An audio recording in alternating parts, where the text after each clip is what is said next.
first start to introduce ourselves. I'm Eileen, and I'm the social media and online editor. So yes, my name is Vijay Joy. I am right now living in this place called Auroville in Tamil Nadu, in India. And I'm a designer, and I run a brand called That Thou Art. And I've been running it for the last 7 years almost. And I work with Johanna.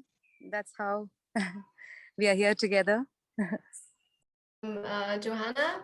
I have started AKYA Berlin in 2017, and we are working together since 2019, Joy and me.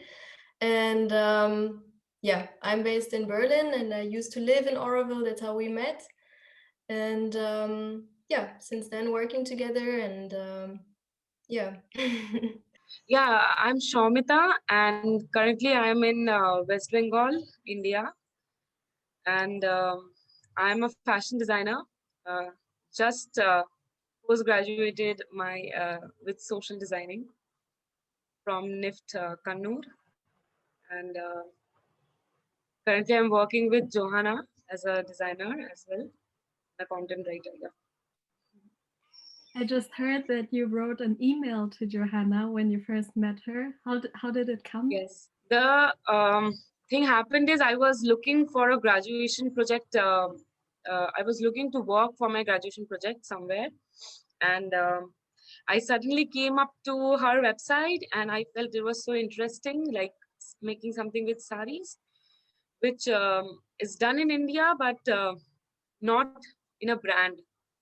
Like I have not met any brand that is making, like a big brand making garments with saris. So I was very interested, and then I applied over there, and Johanna replied to me accepting my letter. Yeah. And Visi Joy, how did you get to know Johanna, and why did you want to work with her? So for me, sustainability is a big point when it comes to fashion. For me, actually, fashion doesn't matter anymore as much as sustainability does. So when I meet Johanna, our sensibilities towards that really got along. And she was at that time, how we started was not really, she had not decided to start her production with me or anything. So it was just about how our sensibilities kind of met, and eventually we kind of decided to work together, something like that. I also learned a lot through Joy. Like she took me to a lot of places that are like really sustainable, like all of the partners we basically work with now. For example, the woman we got the organic cotton from, like we met a lot. Basically met a lot of people through Joy, which was very great. I also learned a lot through the process. In the process, as I don't come from fashion itself, for me it's very, very interesting to connect these points that I was always passionate about, which is sustainability and fashion. So to connect those points, it was very, very, very nice to meet a person that basically had the same idea about sustainability. Yeah.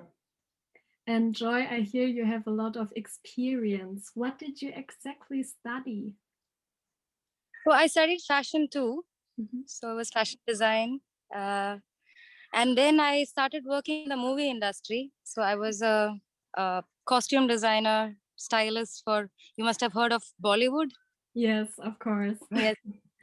I was working in the Bollywood industry for a while. And that's when I moved to Auroville, and then 7 years back I started my own brand. So talking about your own brand, I heard the name was That's So Art. What's the idea behind this name? So the name itself comes from Advaita Vedanta. It's a translation of a Mahavakya, which is like a grand phrase, what you call like Om Namah Shivaya or something like that. So this is Tattvam Asi. So when you ask what you are, or what God is, it's almost the same answer, that it is you, that you are. So that thou art is a Shakespearean language, which you translate to that you are. Mhm. I was looking for a name and I started the brand, of course, for a while. And this kept coming back, this word just kept coming back. I was very connected to it. And it's almost a journey, I think. It's as the brand started, it's also the discovery of myself through it. So yeah. And does your brand actually stand more on its own as as a sustainable fashion market in India, or is the sustainable fashion world in India much more developed? See, if you look at the designers as of now, the mainstream designers, not the retail, most of the brands in India are sustainable, more than the brands from outside, I would say, because Indians still have a lot of handloom and organic cotton and silk, and the natural fabrics still alive here so much. So sustainability has not gone out of India so much. In terms of using natural fabrics or natural dyes or yeah.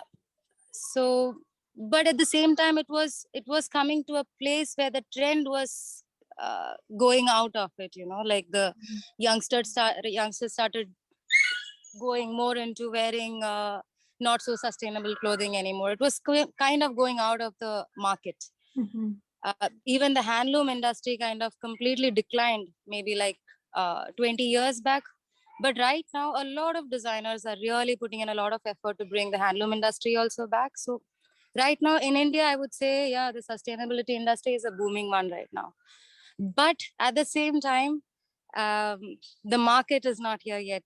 Though the designers are ready, the market is here not yet. So a lot of designers are still depending on the markets outside of India too.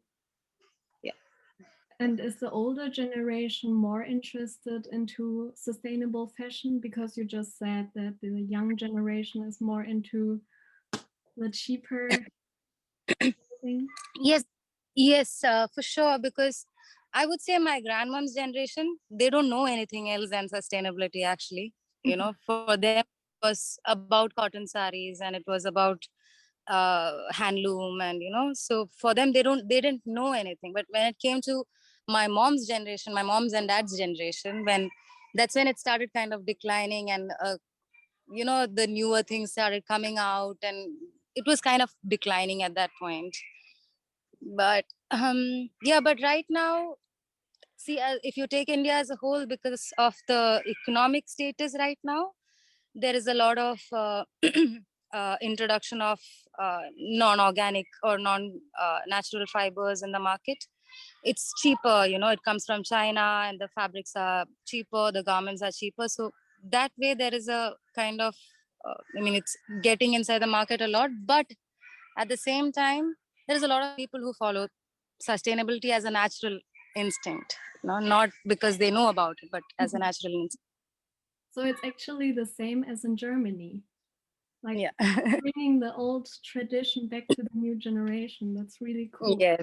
And Yeah. Johanna also told me, because she is actually using saris. Do you also use saris, or do you use other materials? I also use saris, but my main focus is in using organic fabrics, and also handloom, and also naturally dyed. So my idea is not exactly upcycling as Johanna is doing, but I get the fabrics made, or I buy the fabric from the handloom people usually. So it's not the same exactly, but from the handloom makers, a lot of times I get saris from them, because the design with which how the saris are made are very special. So just to get that design achieved, I get the saris sometimes. Yeah. The idea is to actually use a lot of Indian fabrics, but the cuts are quite Western, the designs and the cuts. So that's how I inspire from the West. The cuts are quite Western, but the fabric itself, it's Indian.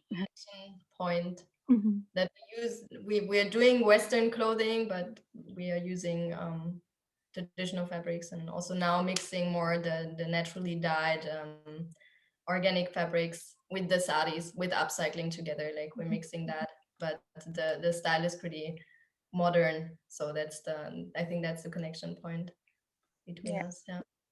I actually really like the one dress, which is very flowy. Which material do you use and how do you make it looking so flowy? Like all the materials which you see in my website, they're all cotton. They're all cotton basically, but made in different techniques. That's it. But mostly handmade cotton, handloom cotton. All of them, yeah. And do you design your clothing yourself, or is there Yeah. a good team behind it? No, myself. I designed it. And I also heard from Johanna that you plan to make the production process behind the clothes more transparent. What documentations are planned? Yes, yeah, that's the main idea because if you're conscious enough, there is nothing to hide, right? Yeah, so yeah, my production process is all transparent for, it's Johanna even knows all the people whom I work with.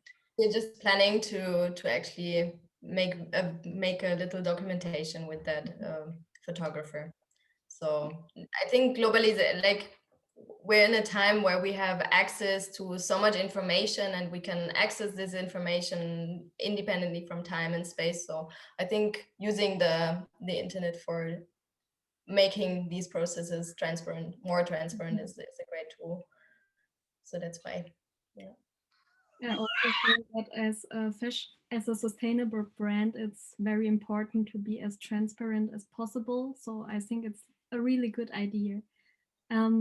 I can definitely see that your initial collaboration has turned into a deep friendship. How often do you actually guys see each other? How do you work with each other through this distance? Well, we see each other a lot on the phone, but mostly through very bad Wi-Fi connections. So the connection is crumbling all the time, depending if where we are and what is the Wi-Fi connection. So see each other quite often, but the last time we've seen each other physically was before Corona in 2019. Yeah, we're pretty close that we always know what is happening in each other's life. We are we're always in touch somehow or the other. Even when we were not doing a production, we are still in touch somehow. Yes. So thanks for the internet, right? Yeah, I just said, like, the digital world definitely has its positive impact.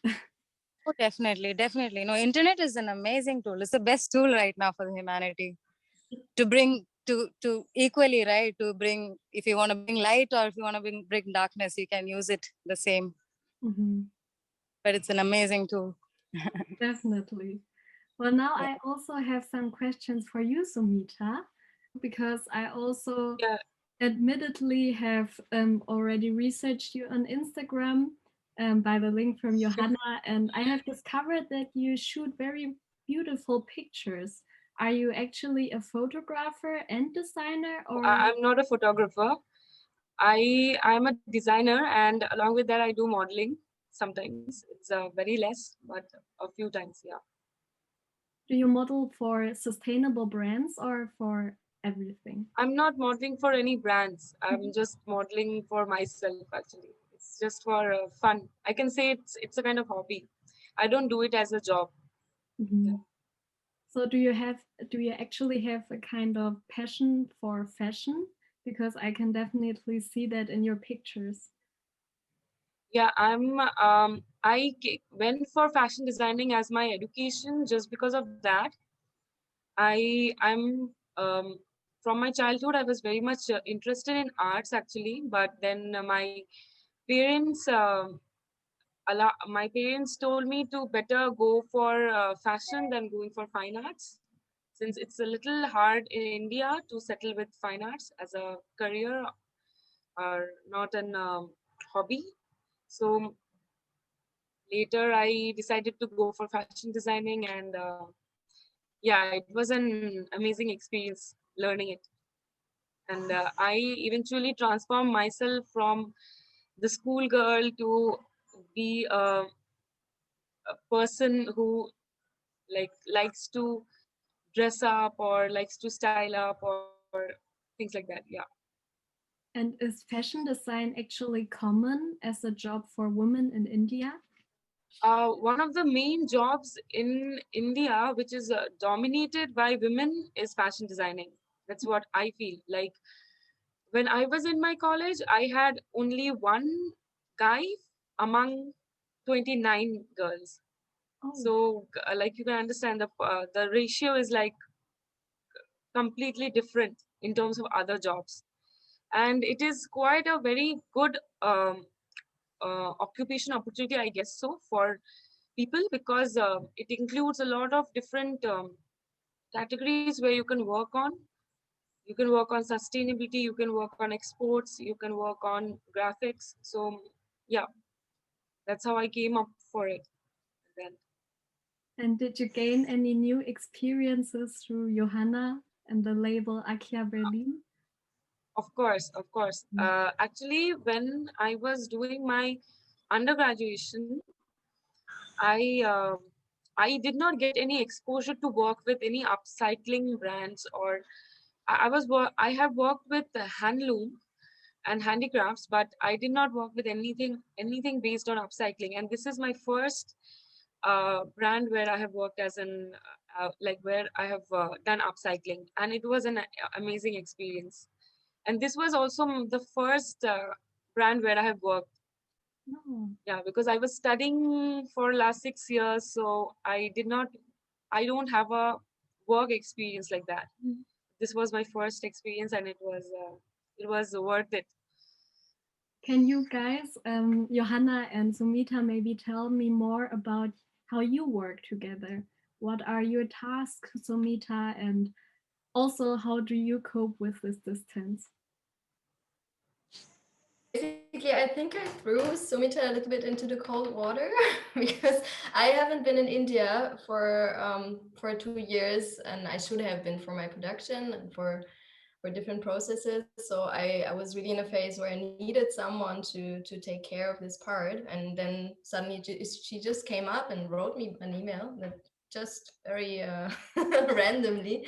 So yeah, so basically what were your tasks? Like, yeah, she was living in Oroville also, like for a couple of months, like 4 months, no, from January to Yeah. April. Was living in a community there. Oroville is actually like a big community of 5,000 people. Also have to do a lot with sustainable lifestyle, and based on a philosopher, an Indian philosopher called Sri Aurobindo. Yeah.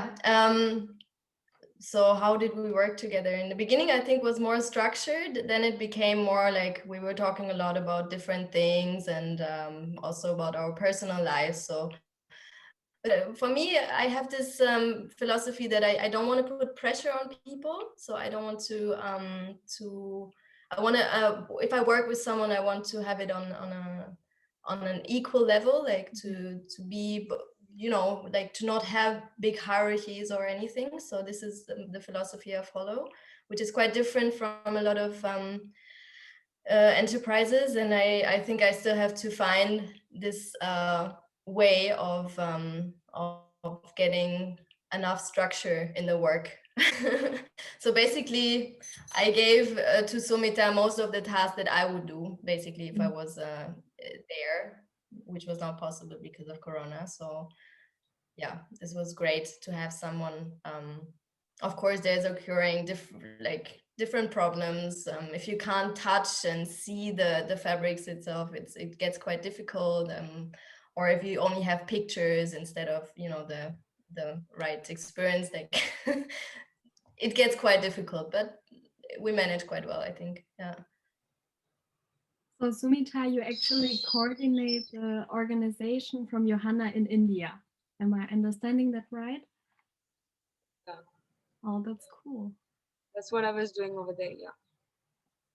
It was a very good time in Orville, and since this was my first experience in working as a jobber, the main thing was I was very afraid to work somewhere because I always heard that they are very strict and they would be always putting pressure on you, but that was not at all there for the 4 months of my work. And one of the main things that helped me with that was coping, staying away from my parents after a long time. And yeah, and also it was amazing to learn to be very self-dependent. Yeah. Mhm. And how did you cope with the time with Corona? Were there any problems during this time?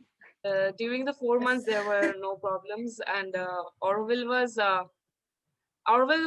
not actually COVID free during that time. There was no COVID, and suddenly it came during the second wave. And I also got diagnosed with COVID in May. So I had to stay back for another month, even if my work was not there that time. And yeah, eventually it is, that is one of the things that is happening in India right now. It's spreading like anything. Mm-hmm. Have to deal with it. We have no other choice. Mm-hmm. It's also the same in Taiwan, where my mom lives. We always had 0 Corona incidents until now. Like it's spreading like crazy.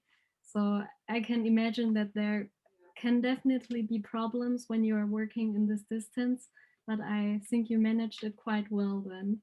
And how do you all actually see the development of the sustainable market in India compared to Germany? I think Germany has the market for it. That's the point. Or basically, Europe has the market for sustainable right now. Fashions right now, it's booming. All our states are working on handloom and handicrafts for years and years. But presently, with the young generation and also the generation just before us, we are not well educated with the sustainable fashion concept.